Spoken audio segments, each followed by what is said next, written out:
Louvado seja o Senhor, novamente na presença dEle, desfrutando da mesa, desfrutando da sua maravilhosa pessoa.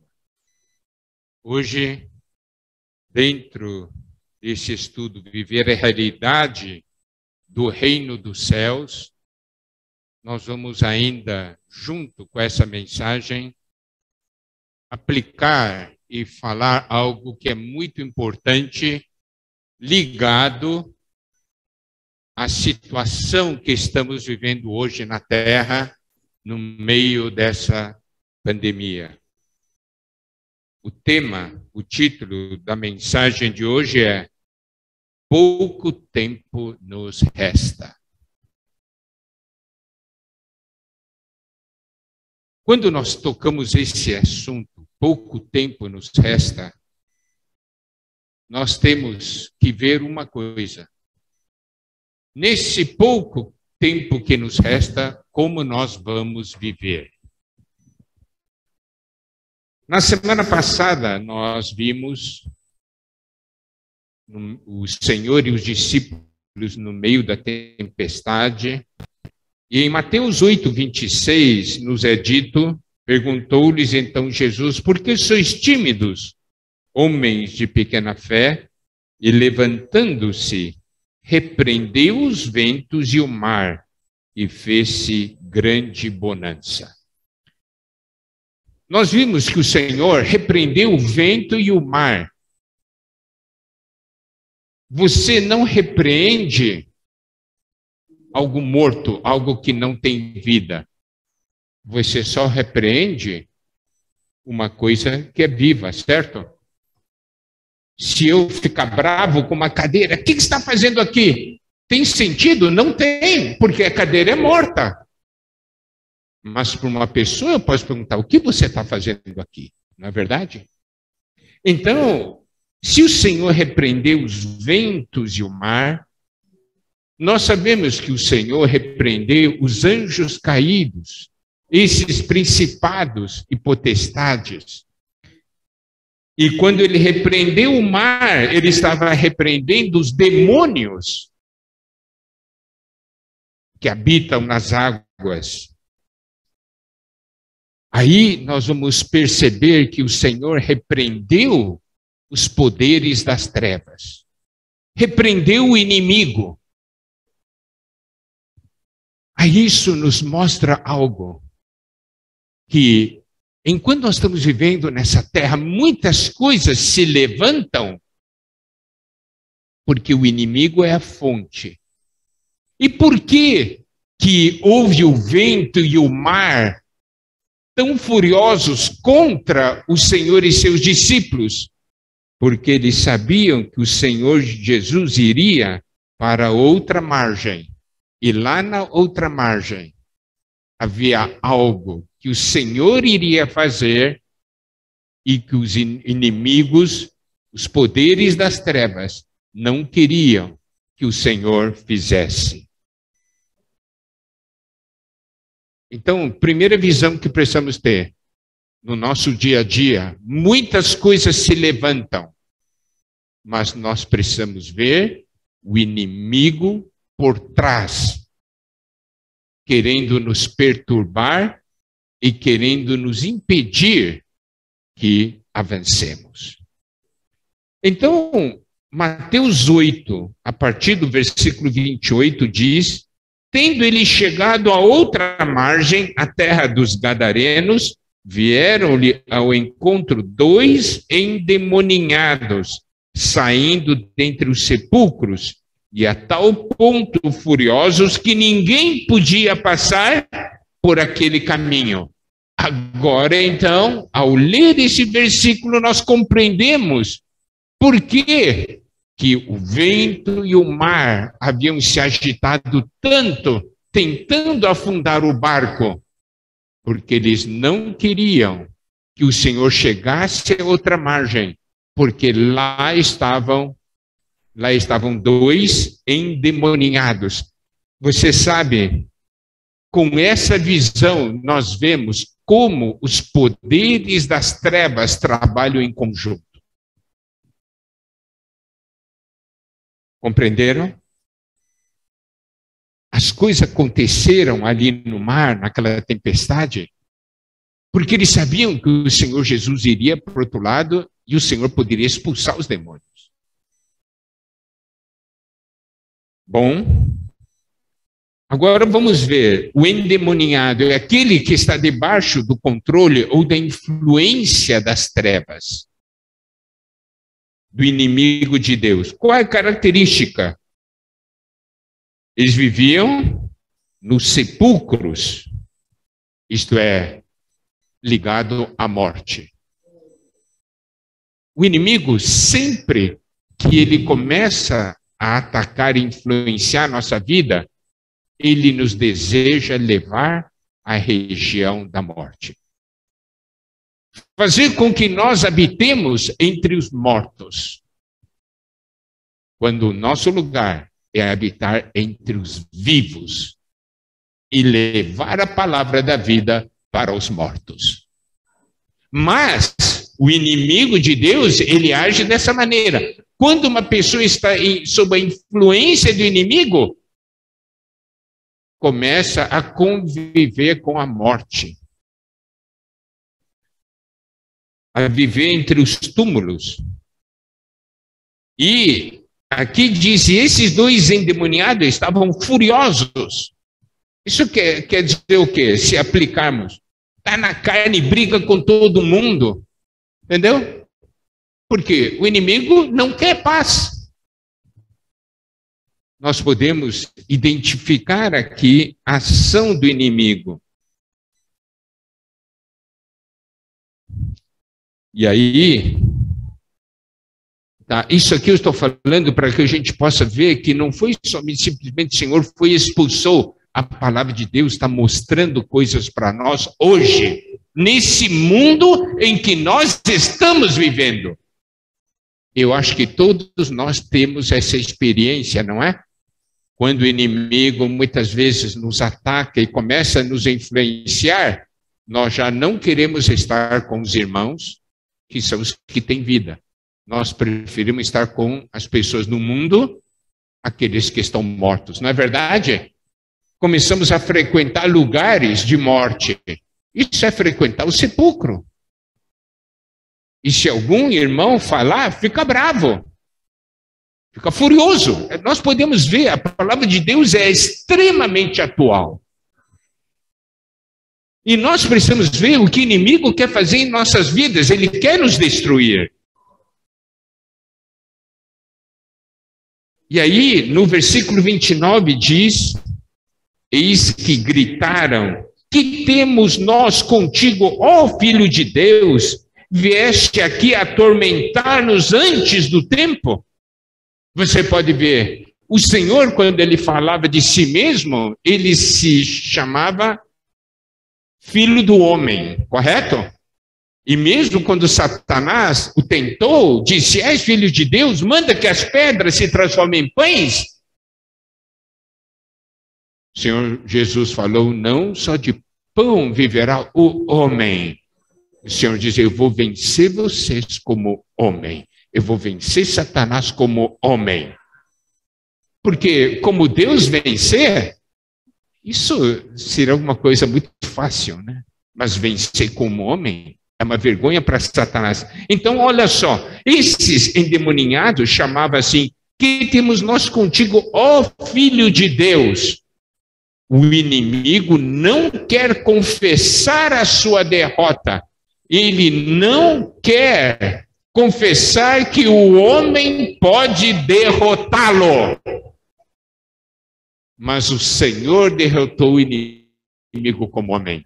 E hoje ele também está em nós, para que nós possamos derrotar o inimigo como homem. Não é assim? Nós podemos ver desde que Deus criou o homem. Ele falou, façamos o homem a nossa imagem e semelhança, né? E daí tem ele domínio. 1 João, capítulo 4, versículos 2 e 3, nos mostram o seguinte. Nisto reconheceis o Espírito de Deus. todo espírito que confessa que Jesus Cristo veio em carne é de Deus. Tá certo? Todo espírito que vem de Deus confessa: Jesus Cristo veio em carne, não é? E ele venceu, cumpriu a obra da redenção. Agora, na versão revista e corrigida, o versículo 3 diz: e todo espírito que não confessa que Jesus Cristo veio em carne não é de Deus, mas este é o espírito do anticristo, do qual já ouvistes, que há de ouvir, e eis que está já no mundo. Está vendo? Aquele espírito que não confessa que Jesus Cristo veio em carne é o espírito do anticristo. Amados irmãos, amadas irmãs, nós precisamos ter essa visão. Senhor Jesus, ele veio em carne. Ele tornou-se homem para levar o homem até Deus. Não é? E hoje temos um homem na glória. E ele é aquele que vence. Então, é possível nós vencermos o inimigo, porque o Senhor Jesus venceu o inimigo. Agora, então, esses endemoniados, não, eles dizem: ó, que temos nós contigo, ó Filho de Deus. E o versículo 29 diz: e vieste aqui atormentar-nos antes do tempo. Olha só, esses demônios sabiam de uma coisa: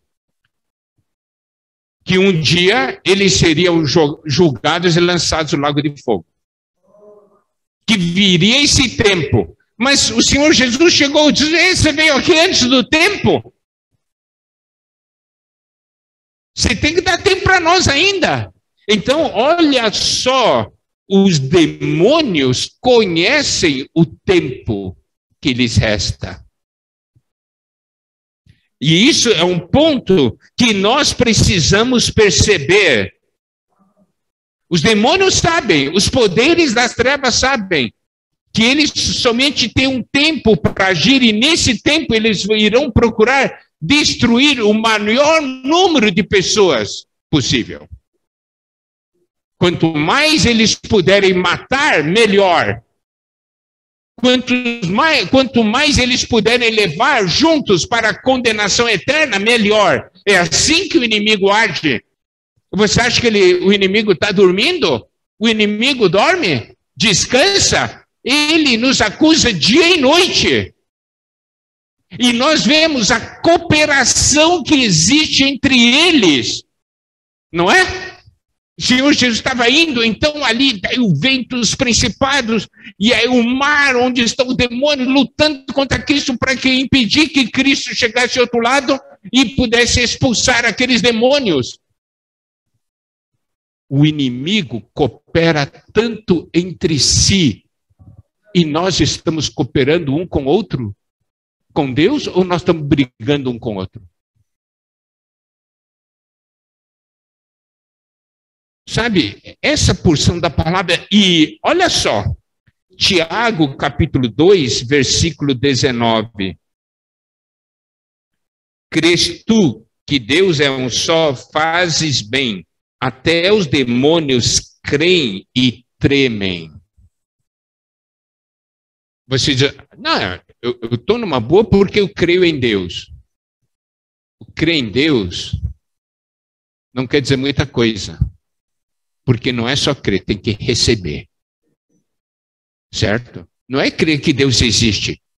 Os demônios creem que Deus existe, não é? Aqui diz: crês tu que Deus é um só? Fazes bem, até os demônios creem. E aqui diz: os demônios tremem. E o homem caído nem treme. Então quem está pior? Compreende o que esse versículo quer dizer? Olha só, esse endemoniado, o Senhor Jesus veio, ele diz: oh, vieste nos atormentar antes do tempo. Ele já sabe, esse Jesus tem autoridade. E nós, na nossa vida, nós cremos que Jesus tem autoridade? Onde está a autoridade dele em nossa vida? Apocalipse 12:12 diz: por isso festejai aos céus e vós que nele habitais, ai da terra e do mar, pois o diabo desceu até vós, cheio de grande cólera, sabendo que pouco tempo lhe resta. O diabo sabe, pouco tempo lhe resta. Por isso ele age de uma maneira tão intensa e tão forte. Amados irmãos, amadas irmãs, você sabe ou não que pouco tempo nos resta? O que nós estamos fazendo com nossas vidas?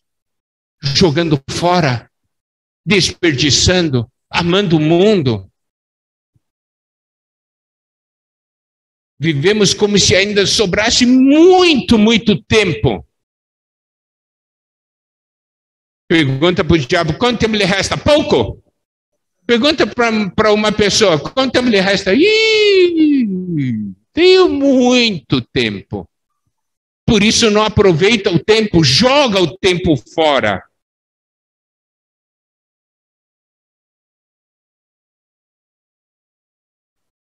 Vamos voltar para Mateus, no versículo 30. Ora, andava pastando não longe deles uma grande manada de porcos. Então os demônios lhe rogavam, se nos expeles, manda-nos para a manada de porcos. Isso é o versículo 31. Versículo 32, pois ide, ordenou-lhe Jesus, e eles saindo, passaram para os porcos, eis que toda a manada se precipitou despenhadeira abaixo, para dentro do mar, e nas águas pereceram. Você pode ver esses demônios, né? Eles falaram para o Senhor, se você vai mandar a gente embora mesmo, vai nos expelir, vai nos expulsar. Então, deixa a gente entrar naqueles porcos ali. Então você pode ver, eles conhecem que Jesus tem autoridade. Nós não podemos ser pessoas que não conhecem que Jesus tem autoridade. Até os demônios sabem. Daí o Senhor diz, ide. Daí eles foram para os porcos. Porco é um animal imundo. Levítico 11, versículo 7 diz, e também o porco, porque tem unhas fendidas e o casco dividido, mas não rumina, esse vos será imundo. Então, o demônio vai para o imundo, correto? Então eles foram para os porcos. E aqui nós podemos ver que até os porcos não aguentaram ser possuídos pelo demônio, preferiram se atirar, né? Para o mar. E os demônios que deixaram porque a água é o lugar de habitação deles, correto? Agora, vamos ver a reação dos habitantes daquela cidade. Ali estavam as pessoas que criavam porcos, então eles são gentios, tá? Não são judeus, porque o porco é imundo para o judeu, então o judeu não vai criar porco. Então eram gentios. Versículo 33. Fugiram os porqueiros e chegando à cidade contaram todas essas coisas e o que acontecera aos endemoninhados. Olha só, quem cuidava dos porcos? Eles foram para a cidade, contaram essas coisas. O que aconteceu com os endemoniados? Então eu quero fazer a seguinte pergunta. O pessoal da cidade deveria ter ficado alegre ou não? Deveria ou não? Deveria? Uau! Aqueles dois foram libertos, que bom! Mas olha a reação deles, versículo 34. Então a cidade toda saiu para encontrar-se com Jesus e vendo, lhe rogaram que se retirasse da terra deles. Vai embora. Eles ficaram bravos. Eles não se importavam com os homens, eles se importavam com os porcos. Isso é a Bíblia nos mostrando que esse mundo não se interessa pelo ser humano, quer destruir o ser humano, que o porco tem mais valor. E também nós podemos ver, a cidade toda rejeitou o Senhor. E os irmãos no passado compartilharam conosco que, na verdade, o sistema desse mundo, na verdade, é uma grande criação de porcos. Digamos assim, você olha, né, as forças econômicas. Faço uma pergunta para você, Nélia. As forças econômicas que dominam o mundo se importam com o homem? Não se importa. Eles se importam com os porcos. Homem pode morrer, mas o porco não pode. Você acha que o mundo se importa com você? Você acha que o inimigo se importa com você? Não. Mas o Senhor se importa. Esse povo da cidade, eles rejeitaram o Senhor. Por quê? Porque eles amavam mais os porcos. E é isso que a Bíblia nos mostra. Agora, baseado no que nós vimos, eu quero falar uma palavra baseado nessa porção sobre a situação, as coisas que nós estamos vivendo hoje. Então, o primeiro ponto que precisamos ver é que os poderes das trevas, principados e potestades, né,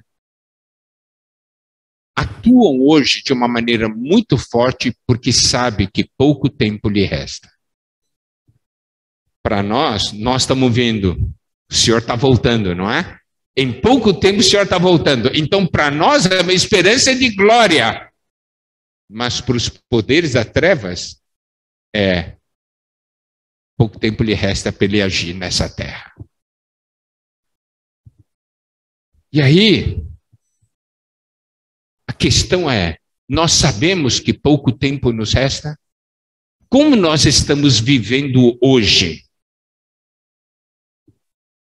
Em João 10:10, nos é dito, o ladrão vem somente para roubar, matar e destruir. Eu vim para que tenham vida e a tenham em abundância. Esse mundo quer nos destruir, mas o Senhor quer nos dar a vida. Essa é a grande diferença e é isso que nós precisamos ver.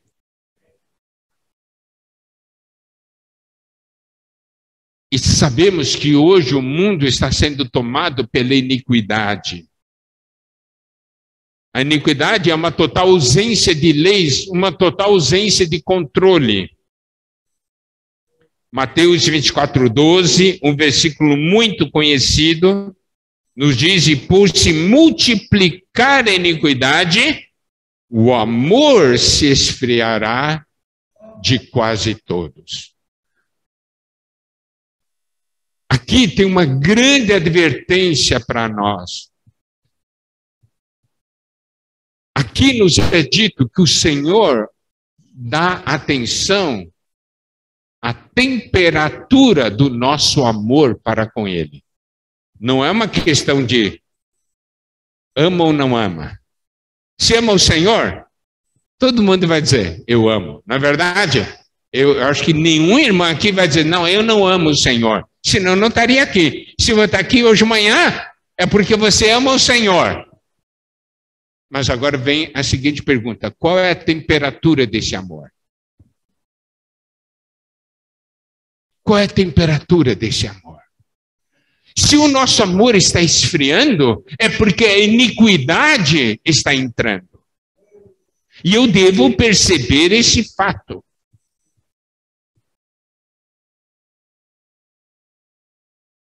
E quando a iniquidade começa a entrar, e está entrando, o que a iniquidade está operando e qual é a meta? É preparando o mundo para o surgimento do anticristo. Nós estamos esperando a vinda do Senhor. O sistema satânico está esperando a questão do surgimento do anticristo. Nós temos que entender isso. Daí você olha tudo o que está acontecendo no mundo. Hoje no mundo, por causa da operação da iniquidade, há uma guerra tremenda contra a Bíblia, palavra de Deus, e contra os cristãos. Já começou a perseguição aos cristãos. Não vai demorar muito. Talvez comece até aqui no Brasil. Por isso que nós temos que orar bastante pelas eleições deste ano. Porque nós vamos determinar, isso vai determinar se a iniquidade vai avançar ou não no nosso país. Se você pergunta, Miguel, você apoia esse ou aquele, ó? Não, eu não apoio ninguém. Eu só apoio os interesses de Deus nessa terra. Certo? Aqueles que defenderem os interesses de Deus, a palavra de Deus, vai ter meu apoio. Aqueles que pisam na Bíblia, que fazem piada do Senhor Jesus, esses nunca terão meu apoio.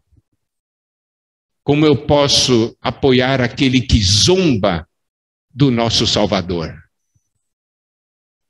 Correto? Então nós vemos hoje o mundo agindo e preparando. E aí o que acontece? Esses acontecimentos que hoje tem, mesmo pandemia, a questão hoje é uma grande polêmica sobre a vacina, não é? Deve ou não deve vacinar, a vacina é ou não é o selo, a marca, e aquelas coisas todas. O que eu quero dizer é o seguinte: quando ocorreu a queda das Torres Gêmeas, começou a haver uma grande mudança na ordem mundial. Começou a surgir a grande influência do poder do Estado para limitar o homem. Ali começou. E aí vem. E tantas coisas acontecendo. Se você perguntar para Miguel, esse negócio da vacina, o controle, não, a vacina não é o controle, mas é o começo do controle para preparar para o futuro, quando virá o verdadeiro controle. Mas ele precisa, essa é a maneira do anticristo, do inimigo trabalhar. Ele vai soltando as coisas, né? Vai acostumando as pessoas com as coisas. Daí, quando as coisas acontecem, já ninguém mais sente coisa alguma. Vocês se lembram, no passado, né? Tantos pontos que a Bíblia dizem que, na palavra de Deus nos mostra, isso é pecado, isso é pecado. E aí, as coisas foram acontecendo devagarinho, né? As coisas foram acontecendo, certos costumes, essa questão de gênero e tal, essa discussão toda. E hoje é aceito de uma maneira aberta e as pessoas não sentem mais nada. Coisas que a Bíblia afirmava que eram as coisas que eram pecado, no início nós tínhamos uma certa repulsa. Isso é pecado, eu não quero. Mas a coisa no mundo está avançando, e o perigo é que a gente considere isso normal e não sinta mais que é pecado. É aquele princípio de quem come alho, né? Quem come alho, digamos, Você vai na família de alguém e eles comeram alho. Você entra na casa dele, aquele cheiro de alho. Principalmente as pessoas do norte da China, eles gostam muito de comer alho cru. E também muitos árabes, né, gostam de comer muito cebola crua, não é? Daí fica com aquele hálito tudo. Então, quando você chega, você sente. Mas depois de um certo tempo, você não sente mais. É iniquidade. Entendeu?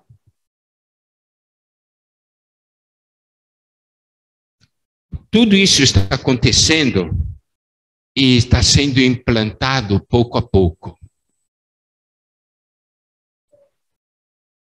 Tem irmãos que perguntam, essa marca da besta é a vacina? Não é. Eu vou mostrar os versículos para vocês agora, tá? Eu estou falando isso aqui para que não haja mais discussões no nosso meio a respeito disso. É o seguinte, Apocalipse 13, versículos 16 e 17. A todos os pequenos e os grandes, os ricos e os pobres, os livres e os escravos, faz que lhes seja dada uma certa marca sobre a mão direita ou sobre a fronte, para que ninguém possa comprar ou vender, senão aquele que tem a marca, o nome da besta ou o número do seu nome. Apocalipse 14, versículos 9 e 10. Seguiu-se a estes outro anjo, terceiro, dizendo em grande voz: se alguém adora a besta e sua imagem, e recebe a sua marca na fronte ou sobre a mão, também esse beberá do vinho da cólera de Deus, preparado sem mistura, do cálice da sua ira, e será atormentado com fogo e enxofre diante dos santos anjos e na presença do Cordeiro. Apocalipse 16, 2. Saiu, pois, o primeiro anjo e derramou a sua taça pela terra, e aos homens portadores da marca da besta e adoradores da sua imagem sobrevieram úlceras malignas e perniciosas. Apocalipse 19, 20. Mas a besta foi aprisionada, e com ela o falso profeta que, com os sinais feitos diante dela, seduziu aqueles que receberam a marca da besta e eram os adoradores da sua imagem. Os dois foram lançados vivos dentro do lago de fogo que arde com enxofre. Apocalipse 20, versículo 4. Vi também tronos, e nestes sentaram-se aqueles aos quais foi dada autoridade de julgar.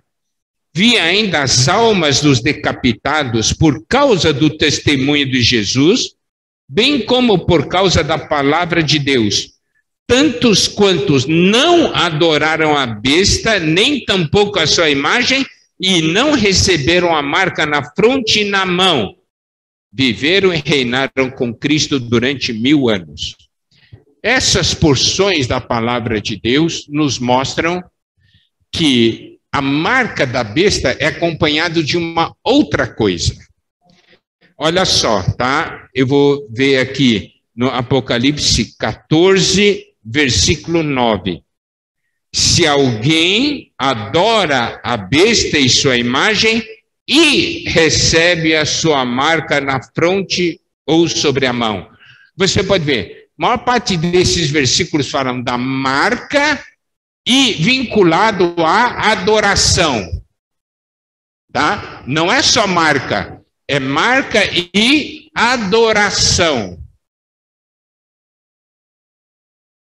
Você tomar uma vacina, você não está adorando a besta. Então, a vacina não é a marca. Entende o que eu quero dizer? A Bíblia diz claramente, tanto em Apocalipse 14, como Apocalipse 16, como Apocalipse 19 e Apocalipse 20, sempre fala adorar a besta e receber a marca. Então não é receber a marca ou adorar a besta, é E, então, existe um vínculo nesse aspecto. Mas as coisas ligadas ao que os governos hoje estão fazendo sobre questão de controle por causa de vacina, coisa, na verdade, é uma preparação para o que virá no futuro. Compreende? Bom, nós precisamos ter, então, discernimento. O inimigo sempre vai fazer as coisas devagarinho, devagarinho, devagarinho, de tal forma que quando acontecer você nem percebe, mas já caiu na armadilha. Essa é a maneira do inimigo agir. Agora, nós precisamos ter discernimento. O inimigo vai procurar tirar o nosso discernimento. Você sabe como? Primeiramente, nos afastando do Senhor. Porque quanto mais perto do Senhor, mais discernimento nós temos. Agora, quando nós nos afastamos do Senhor, nós perdemos o discernimento espiritual. Tá? Eu vou ler agora Lucas 14, versículos 16 a 20. Ele, porém, respondeu: certo homem deu uma grande ceia e convidou muitos. À hora da ceia, enviou seu servo para avisar aos convidados: vinde, porque tudo já está preparado. Aqui nós podemos ver que o Senhor preparou um grande banquete, uma grande ceia, e convidou, não é? E convidou as pessoas. Nós somos os convidados do Senhor. Sempre, cada reunião é uma grande ceia. Certo? É uma grande ceia, porque todos chegam juntos para desfrutar do Senhor. Não é você comer um lanchezinho em casa.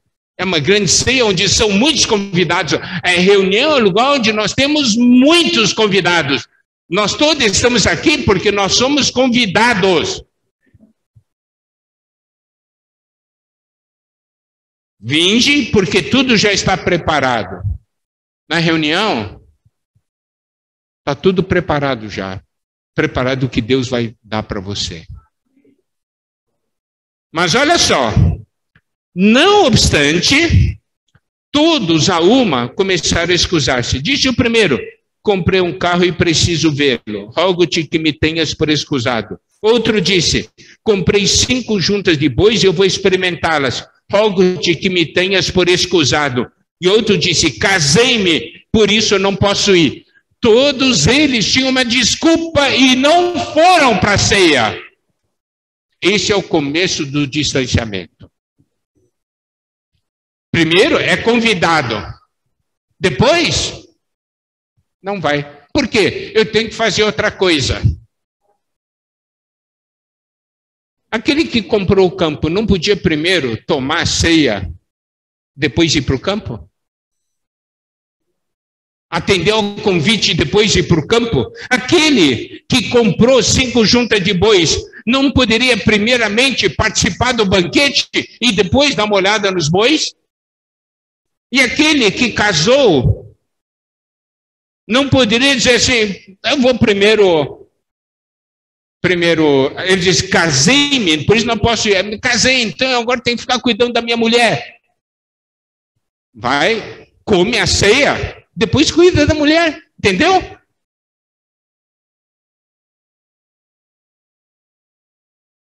Todos eles tinham uma boa desculpa. Aí, esse Lucas 14, nós temos que vincular com Lucas 17. Quando falam nos dias do Filho do Homem. Ó, por que olha só.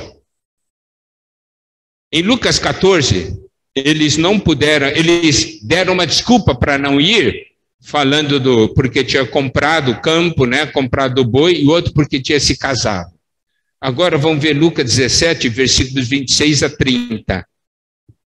Daí fala: assim como foi nos dias de Noé, também será também nos dias do Filho do Homem. Comiam, bebiam, casavam e davam-se em casamento. Então, diz aqui, o pessoal está preocupado em casar.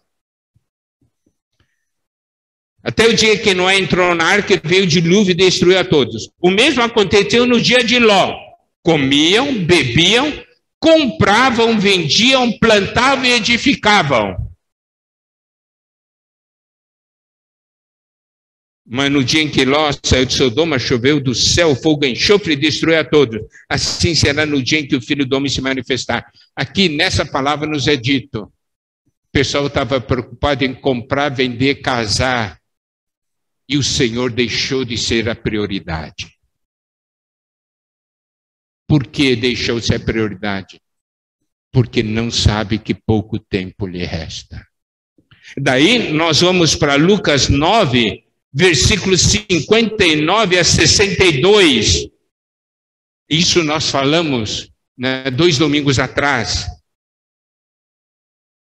A outro disse Jesus, segue-me. Ele, porém, respondeu, permite-me ir primeiro sepultar meu pai. Eu não vou falar essa parte de sepultar meu pai. Permite ir primeiro. Daí no versículo 61, outro lhe disse, seguir-te-ei, Senhor, mas deixa-me primeiro. Então, qual é o problema? O problema do distanciamento é que o Senhor deixou de ser o primeiro. As coisas do Senhor deixaram de ser primeiro. E eu começo a ver distanciamento. Eu me lembro muito de uma palavra que os irmãos que estavam à nossa frente falaram a nós quando nós éramos jovens. Você pode decidir se afastar do Senhor. Mas voltar vai depender da misericórdia de Deus. Já não é mais simplesmente uma escolha sua. Porque você vai perder as forças. É isso aqui que a Bíblia fala. Por causa da iniquidade que aumenta, o amor esfria.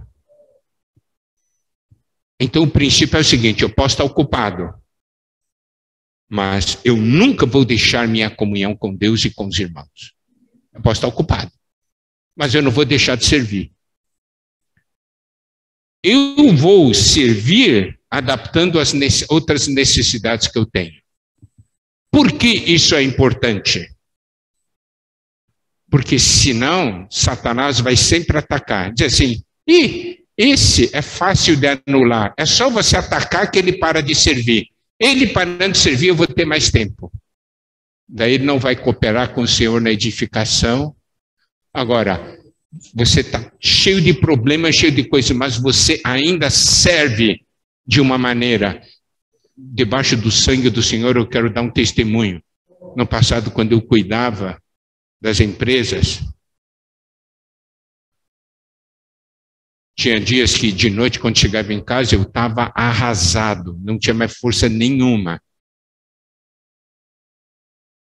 Mas não deixei uma vez de ir para a reunião, de apacentar irmãos e de ter comunhão, porque é ali que eu ganhava força. Se toda vez que o inimigo encher você de trabalho, você para de servir, então você é um alvo fácil do inimigo. Dizer, esse aqui é muito fácil, é só dar bastante trabalho para ele que ele para de servir. E daí um monte de irmãos parando de servir, eu vou ter mais tempo nessa terra para operar. Essa é a visão do inimigo. Eu quero fazer a seguinte pergunta.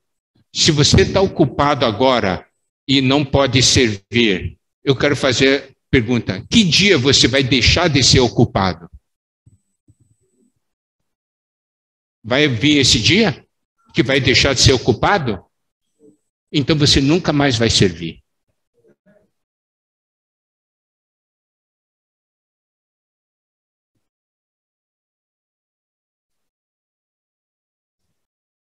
Você percebe a estratégia do inimigo hoje para impedir a edificação da igreja? Porque ele sabe, pouco tempo me resta, mas se a igreja não for edificada, ele vai ter mais tempo. Agora, Se nós temos essa visão e compreendemos o que as coisas estão acontecendo no mundo, o inimigo vai criar problemas para que não haja edificação. E eu quero, então, dar uma palavra sobre a questão da vacina. Eu vejo irmãos e irmãs brigando por causa da vacina. Não vale a pena brigar por causa da vacina.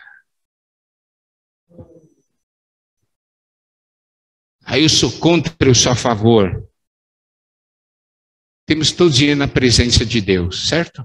Se Deus fala para você vacina, você vacina. Se Deus fala para você não vacinar, você não vacina. Agora, não é porque eu vi esse irmão, ouvi aquele irmão. Eu tenho que buscar Deus. Então, vacinar ou não vacinar? Olha só, eu vou aplicar Romanos 14, versículos 1 a 8. Acolhei ao que é débil na fé, não porém para discutir opiniões. Um crê que de tudo pode comer, mas o débil come legumes. Está vendo? Um acha que pode comer tudo, o outro diz não, só pode comer legumes. É a mesma coisa. É para vacinar. Não, não é para vacinar. É a mesma coisa. Agora, quem come, não despreze o que não come. Quem gosta de vacina, não despreze o que não gosta. E quem não gosta também não despreze aquele que gosta.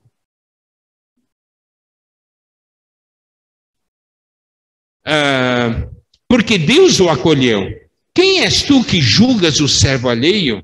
Para o seu próprio Senhor está em pé ou cai, mas estará em pé porque o Senhor é poderoso para o suster. Um faz diferença entre dia e dia, outro julga iguais todos os dias. Está vendo? São diferenças de opiniões. Agora, não vamos permitir que isso cause divisão no nosso meio ou partidarismo. Compreende, irmãos? A edificação é muito mais importante. Não é? Então, cada um tenha opinião bem definida em sua própria mente. Quem distingue entre dia e dia, para o Senhor o faz. E quem come, para o Senhor come, porque dá graças a Deus. E quem não come, para o Senhor não come, dá graças a Deus. Quem toma vacina, toma por causa do Senhor, dá glória a Deus. E quem não toma, também não toma por causa do Senhor, dá glória a Deus. Não vamos brigar. Porque nenhum de nós vive para si mesmo, nem morre para si. Porque se vivemos, para o Senhor vivemos. Se morremos, para o Senhor morremos. Quer pois vivamos ou morramos, somos do Senhor. Romanos 14, 19 é muito importante. Assim, pois, seguimos as coisas da paz e também as da edificação de uns para com os outros. Compreenderam, irmãos e irmãs? É muito simples, é orar, ter comunhão com Deus, deixar Deus dirigir. Tá certo? E nós sabemos o que o Senhor quer e vivemos por Senhor. Não vamos deixar o inimigo nos enganar. Se há um tempo para servir, é hoje. Porque aqueles que deixam para amanhã, o amanhã nunca vai chegar. Amém? Então, essa palavra veio da comunhão entre nós, os irmãos presbíteros, né? Eu, Zé, o Nélio, nós tivemos comunhão, porque nós estamos vendo a situação dos irmãos e sentimos a necessidade dessa palavra. E essa foi a razão porque nós falamos nessa manhã e caiu exatamente naquela porção dos endemoniados. Quer dizer que houve um casamento perfeito, mostrando o inimigo, a cooperação das forças do inimigo para destruir. E nós precisamos estar edificados, né, para dar vida, porque nós somos do Senhor. Que o Senhor nos abençoe. Amém.